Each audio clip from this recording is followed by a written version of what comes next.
우리 하나님께서는 거룩하십니다. 그렇기 때문에 그분의 백성 역시 거룩해야 합니다. 지금 이스라엘 백성에게 계속해서 정결에 대한 규례를 선포하시는 것도 그래서입니다. 거룩한 하나님과 교제하며 하나님의 임재를 경험하는 하나님의 백성은 그들의 일상에서 거룩함을 유지해야 합니다. 그런 정결의 규례 가운데 오늘 말씀은 집에 발생한 나병에 관한 규례를 통해 이스라엘 공동체가 어떻게 거룩함을 지켜야 하는지를 선포하십니다. 오늘 본문 34절의 말씀을 보겠습니다.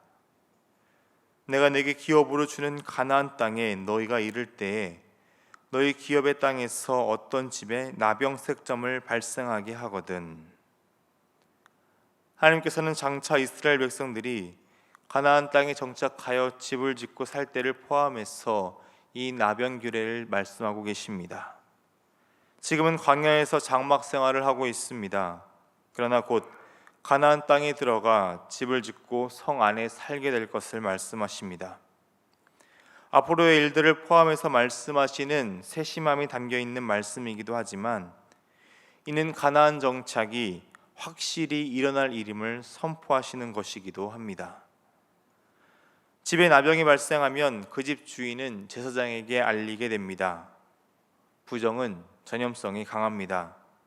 그렇기 때문에 36절을 보면 제사장은 다른 것들이 부정하게 되는 것을 면하게 하기 위해 그 집을 비우도록 합니다. 그리고 이래 동안 그 집을 비운 상태로 두어 나병 발생 여부를 세심하게 살핍니다. 집에 생긴 나병은 곰팡이와 부패, 부식에 관한 것들입니다. 이것들 역시 몸에 생기는 나병과 같이 전염성이 있기에 이런 조치들을 취합니다. 규례들을 잘 살펴보면 하나님의 세심한 사랑이 느껴집니다. 부정하게 여겨지는 것들은 다 폐기하게 되어 있습니다. 그렇기 때문에 집안의 가구들이나 물건들이 부정을 면하게 하기 위해서 먼저 선제적인 조치를 취하게 하십니다. 그 가정의 재산권을 보호해 주시는 것입니다. 그리고 이것은 공동체로 하여금 솔직히 반응할 수 있도록 돕는 것입니다. 부정한 것을 감추지 않고 드러낼 수 있게 합니다. 하나님의 돌보심을 알기에 자신의 집에 생긴 부정을 빨리 밝혀 거룩한 하나님의 집으로 돌이킬 수 있도록 힘을 씁니다. 제사장 역시 이런 하나님의 사랑과 거룩함을 알리고 가르치는 자이기에 이 모든 일에 신중하게 행동합니다. 나병이 있는지 살펴본 후 일회 이후 또다시 살펴봅니다. 이 나병이 전염성이 있는지 확인하기 위해서입니다. 그리고 더 이상 이 부정함이 퍼지지 않도록 40절과 같이 행동합니다. 그는 명령하여 색점 있는 돌을 빼내어 성 밖 분영한 곳에 버리게 하고 더 이상 나병의 확산을 방지하기 위해 이렇게 행동을 합니다. 또한 색점이 생긴 벽돌만 제거한 후 다시 그 부분을 새 벽돌로 대체를 합니다.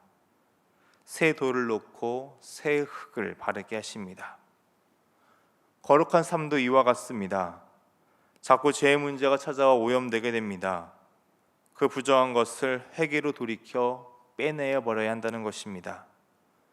그리고 빼낸 것으로 끝나는 것이 아닙니다. 채워야 합니다. 그대로 두어서는 안 됩니다. 그 빈자리에 깨끗한 것, 하나님의 뜻에 합당한 것을 채워 넣어야 합니다. 거룩한 삶은 빼내는 것도 잘 빼내야 하고 채우는 것도 잘 채워야 하는 것입니다. 이렇게 부정한 것에 대한 조치를 취한 다음 다시 문제가 생기지 않는지 자세히 살펴봅니다.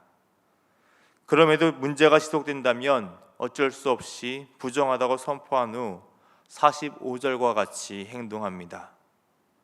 그는 그 집을 헐고 돌과 그 제목과 그 집의 모든 흙을 성 밖 부정한 곳으로 내어갈 것이며 부정한 것에 대해서는 확실하게 대처합니다. 그 모든 것을 부정한 것을 버리는 곳에 버리게 됩니다.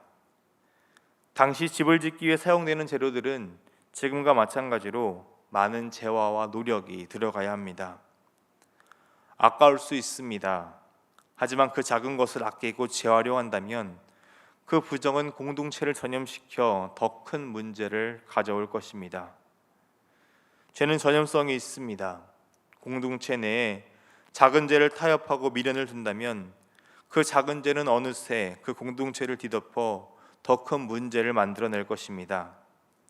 그러니 이런 큰 문제가 일어나지 않도록 철저하게 해결해야 한다는 것을 이렇게 규례를 통해서 알려주십니다. 계속해서 하나님께서는 이번에는 나병에서 치료된 집을 정결하게 하는 법을 가르쳐 주십니다. 이 말씀들을 잘 살펴보면 지난 말씀에서 나병 환자가 완치된 후에 치르는 정결이식과 거의 동일한 것을 볼 수 있습니다. 다른 점이 있다면 여덟째 날에 세 번째 정결이식이 빠져 있습니다. 이는 집 그 자체는 하나님과 언약을 맺는 관계가 아니기 때문입니다. 그리고 집을 정결하게 하는 예식 가운데 특이한 표현이 하나 나옵니다. 본문 53절을 보겠습니다. 그 살아있는 새는 성박들에 놓아주고 그 집을 위하여 속죄할 것이라. 그러면 정결하리라. 사람이 아닌 집을 향해 속죄라는 표현을 사용하십니다. 이는 태워서 버려야 하는 이복과는 다른 성격이 집에 있었기 때문입니다. 삶의 거처이자 쉬 태우거나 부술 수 없는 집이기에 백성을 사랑하시는 하나님께서는 정결하게 하신 후에 다시 거하게 하시는 것, 즉 속죄함을 받았다는 것을 이렇게 표현하십니다.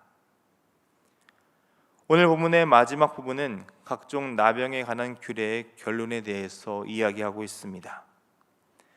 나병은 한센병을 포함한 각종 악성 피부병을 비롯해 곰팡이와 균에 대한 모든 부식을 포함하는 것들이었습니다. 이 모든 것에는 공통점이 있습니다. 전염성이 강하고 확산되며 또한 깊숙이 침투하고 그것을 파괴하는 성질이 있다는 것입니다. 이것은 사람뿐만 아니라 이복과 가옥 등을 부정하게 합니다. 의학적으로도 문제를 일으키는 것이기도 합니다. 그러나 이것들을 특별히 더 부정하다 여기며 제하여 버리는 이유는 아주 작은 것이라도 공동체에 이 부정한 것이 없게 하기 위한 하나님의 뜻이 담겨져 있기 때문입니다. 영적인 이유가 있다는 것입니다. 전염성과 확산성, 침투성과 파괴성을 가진 또 다른 것이 있습니다. 바로 죄입니다. 죄의 그 무서운 모습이 이 나병과 참 많이 닮아 있습니다. 하나님께서는 이 나병에 대한 규례를 통해 죄의 문제에 대해서 말씀하시는 것입니다. 특별히 오늘 집에 대한 말씀은 가나안 땅에 들어간 후의 상황을 이야기하십니다.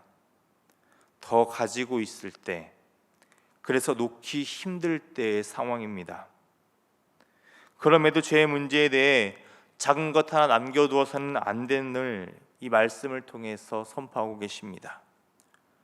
거룩하신 하나님의 백성이기에 그들의 삶의 자리는 지금과 그리고 약속의 땅에 들어간 그 이후 모두 동일하게 거룩함을 지키는 삶을 살아야 한다는 것입니다.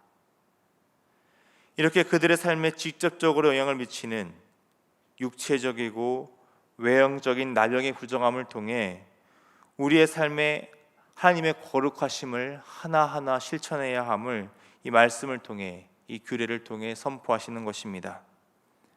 그리고 영적으로도 이 죄의 모습이 이렇게 거룩한 공동체를 어떻게 전염시키고 퍼져나가고 깊숙이 파고들어 파괴하는지를 깨닫게 하십니다. 하나님은 우리를 거룩한 공동체로 부르셨습니다. 애굽의 노예였던 이스라엘을 구원하셨던 것처럼 죄의 종노릇하던 우리를 구원하시고 주님의 몸된 교회로 부르셨습니다. 이 정결의 규례들은 이 당시 이스라엘 공동체만 살아야 하는 삶의 규칙들이 아닙니다. 오늘 우리가 살아야 할 삶이기도 합니다. 정결의 삶은 오늘 우리가 살아야 할 삶입니다. 나는 거룩하니 너희도 거룩하라 라고 말씀하신 하나님의 뜻에 따라 오늘 우리의 일상 또한 이렇게 거룩하게 지켜나가야 합니다.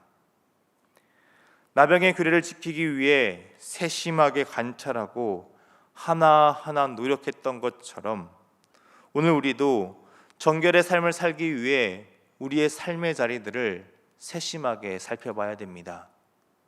그 작은 나병 하나가 온 몸을 괴롭히게 합니다.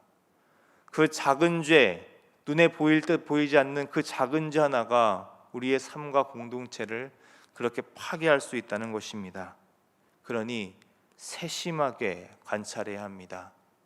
그리고 그것을 제거하기 위해 다시 정결한 삶을 살기 위해 노력했던 것처럼 우리의 삶의 자리도 그렇게 바꿔나가기 위해 우리는 온 힘을 다해야 한다는 것입니다.